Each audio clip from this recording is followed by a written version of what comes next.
You're sitting on the couch, and your dog is lying on the floor a few feet away, completely relaxed. And then, without any warning, its head snaps up. Its ears rotate forward, swiveling like tiny satellite dishes. Its eyes lock onto a spot on the wall, or a corner of the ceiling, or a patch of empty air in the middle of the room. Nothing is there. You look. You really look. Getting up, walking over, scanning the exact patch of drywall it's fixated on. There is genuinely nothing there, not that you can find. But your dog keeps staring, perfectly still, for 10 seconds, 30 seconds, sometimes a full minute, tracking something across a space that is, as far as you can tell, completely empty. Then, just as suddenly, it relaxes, yawns, and goes back to sleep like nothing happened. So what was it actually seeing in that empty patch of air that you weren't? Let's start with the boring answer, because the boring answer is usually the true one. Dogs experience the physical world differently than you do, and not in some mystical way. In very specific, measurable ways. A dog's field of vision stretches to roughly 250 degrees compared to your 180. That's not a small gap. Your dog is picking up movement at the far edges of a visual range you don't even have access to. And within that wider field, dogs are exceptional at detecting motion, somewhere between 10 and 20 times more sensitive to it than you are, especially in dim light. This comes at a cost. Dogs are nearsighted compared to us, with visual acuity closer to 20/75, and they see a narrower range of color, missing reds and greens the way a colorblind person might. But evolution wasn't optimizing for reading fine print or admiring a sunset. It was optimizing for noticing the one blade of grass that just moved when nothing else did. A dust particle drifting through a sunbeam. A shadow shifting as a tree moves outside a window. A moth you'd never consciously register. None of that is imaginary. Your dog is running a wider, more motion-sensitive scan of the room than you're capable of, all the time. And every so often something crosses that scan that's genuinely below your threshold of noticing. Then there's hearing, which is where things get even less mysterious and even more impressive. Human hearing tops out around 20,000 hertz. Dogs pick up frequencies past 45,000, sometimes higher, deep into a range that is completely silent to you. Mice and other small rodents communicate in that ultrasonic range. So do certain insects. So, for what it's worth, do some dying batteries, old televisions, and fluorescent lights, all quietly emitting a high-frequency whine that never registers for you, but sits there constantly for your dog, somewhere in the background of every single day. Add to that 18 muscles controlling a dog's ear compared to your 6, letting them rotate each ear independently toward a sound like a satellite dish adjusting its angle, and you get an animal that can pinpoint the exact location of something happening inside a wall that you will never hear at all. Most of the time, when your dog is locked onto a blank patch of drywall, the honest answer is, there's a mouse in there, or wiring, or something so far outside your sensory range you'd need a machine to detect it too.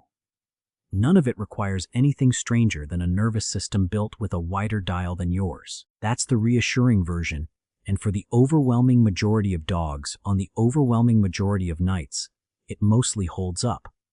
But it isn't the whole story, and the exceptions are worth taking seriously, because they change the answer to the question in a genuinely unsettling way. There's a real, documented condition in veterinary neurology called fly-catching syndrome, sometimes called fly-biting or stargazing.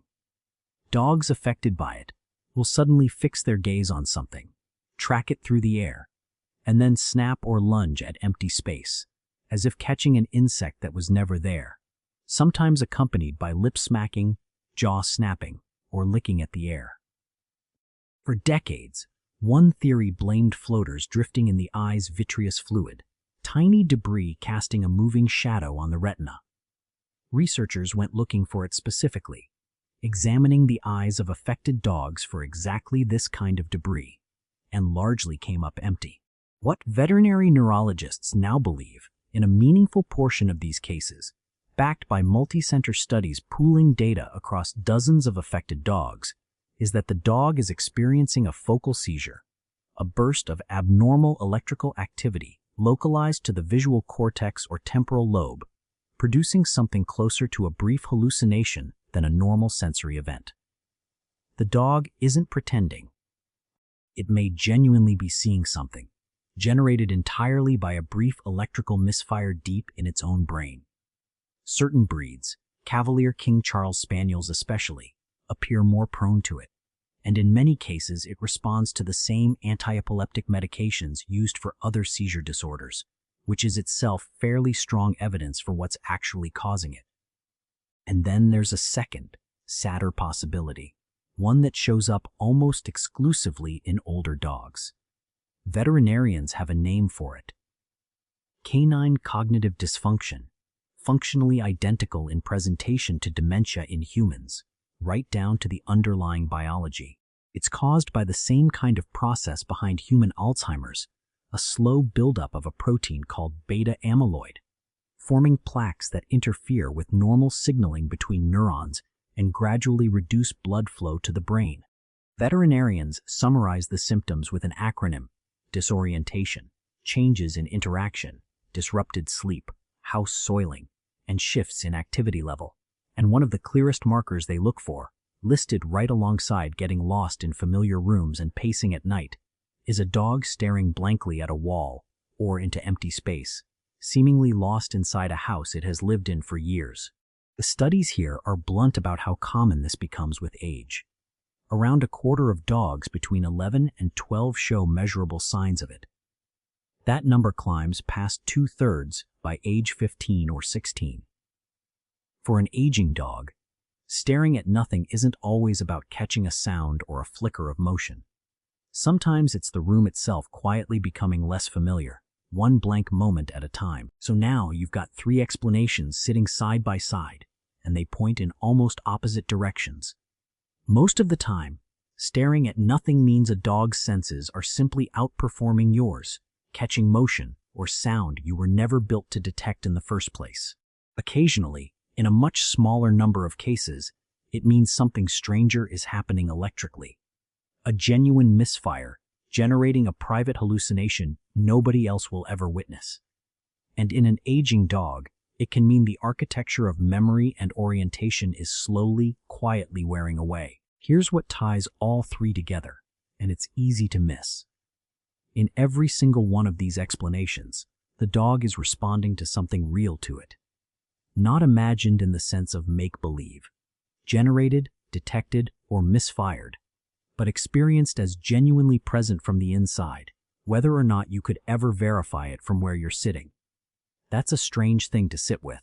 Your dog has spent its entire life a few feet away from you, sharing your home, your schedule, your furniture, and for the whole time, it has also been living inside a completely different sensory world, layered directly on top of the one you share, mostly invisible to you, right up until the moment its head suddenly turns.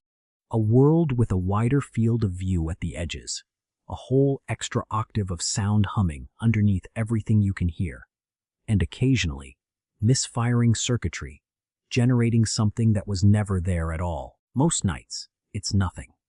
A moth, a draft, something in the wiring.